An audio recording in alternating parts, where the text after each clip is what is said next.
agad, ito na guys. Ito na yung pinakaano niya. So kailangan na natin siya tanggalin. Okay.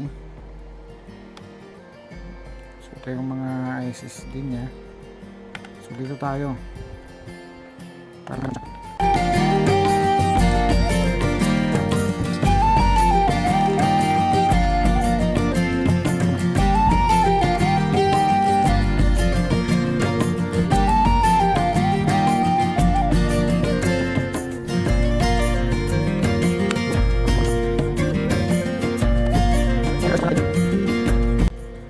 napakadumi. So ito na yun. So may casing pa siya. Tatanggalin din natin to. Ito. So yan. So makikita natin.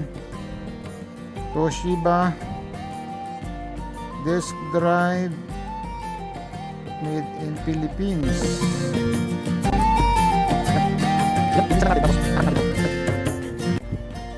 So yun guys, nakuha na natin yon. Balik na natin to.